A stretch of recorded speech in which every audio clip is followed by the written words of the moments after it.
ખેડૂત મિત્રો અને મારા વાલા દર્શક ભાઈઓ, શું તમે પણ ખેતરમાં ખડ, નીંદણ કે ઘાસ કાપીને થાકી ગયા છો? દાતરડું લઈને આખો દિવસ કમર તોડીને મહેનત કરવી પડે છે?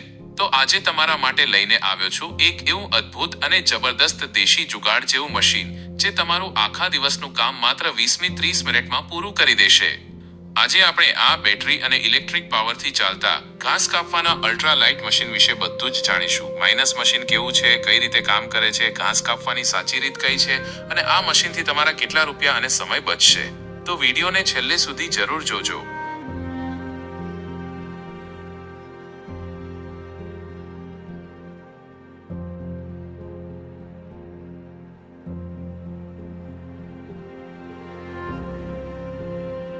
ચાલો સૌથી પહેલા આ મશીનને નજીકથી સમજી લઈએ. 1. હળવું વજન, લાઇટ વેટ. આ મશીન એટલું હળવું છે કે ઘરના કોઈ પણ સભ્ય, વડીલો કે બહેનો પણ એક હાથે આરામથી ઉપાડીને વાપરી શકે છે. 2. પાવરફુલ મોટર અને બ્લેડ. આગળની બાજુ ખાસ પ્રકારની શાર્પ અને મજબૂત કટિંગ બ્લેડ લાગેલી છે. સાથે સાથે ઘાસ ઉડીને તમારા ઉપર ન આવે તે માટે આગળ સુંદર સેફટી ગાર્ડ કવર પણ આપેલું છે. 3. ડબલ હેન્ડલ પકડ. હાથમાં પકડવા માટે 2 મજબૂત હેન્ડલ આપેલા છે જેથી ચલાવતી વખતે હાથ ધ્રુજે નહીં અને પૂરો કંટ્રોલ રહે. 4. Rechargeable battery system. આમાં પેટ્રોલ કે ડીઝલનો કોઈ ખર્ચ નથી. ફક્ત બેટરી ચાર્જ કરો અને ખેતરમાં ચાલુ કરી દો. એકવાર ફૂલ ચાર્જ કર્યા પછી આરામથી લાંબો સમય ચાલે છે.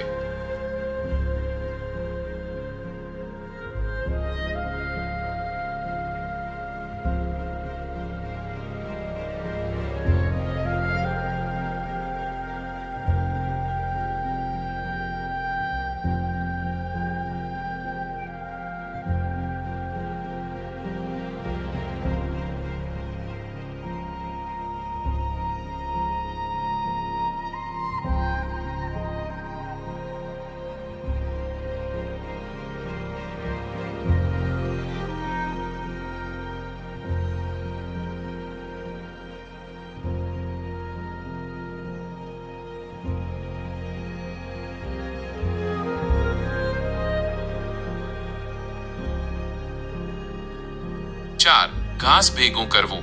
આ મશીનની સૌથી મોટી ખાસિયત એ છે કે આગળ આપેલા ગાર્ડના કારણે કપાયેલું ઘાસ એક જ બાજુ સીધું લાઈનમાં પડતું જશે, એટલે પછીથી ઘાસ ભેગું કરવું પણ એકદમ સરળ બની જાય છે. તમે જો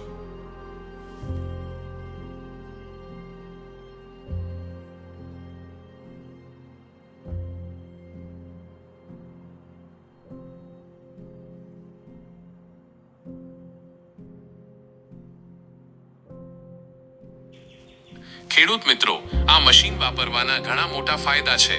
સમયની બચત. જે કામ માટે પહેલા 4 મજૂરોને આખો દિવસ લાગતો હતો તે કામ આ મશીનથી તમે એકલા અડધા કલાકમાં પૂરું કરી શકો છો. પૈસાની બચત. દર વખતે નીંદણ કે ઘાસ કાપવા માટે મજૂરી ખર્ચ કરવાની જરૂર નથી. શરીરનો થાક નહીં, કમર વાળીને બેસવાની જરૂર નથી.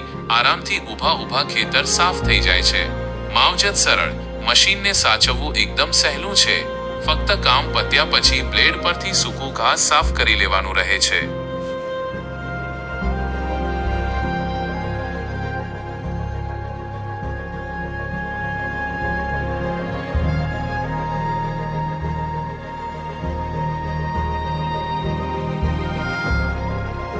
આ મશીન વાપરતી વખતે આટલી બાબતોનું ખાસ ધ્યાન રાખવું.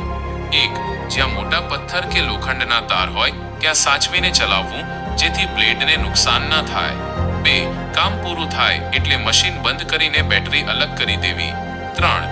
પાણી કે કાદવમાં મશીનની મોટર ડૂબે નહીં તેનું ધ્યાન રાખવું.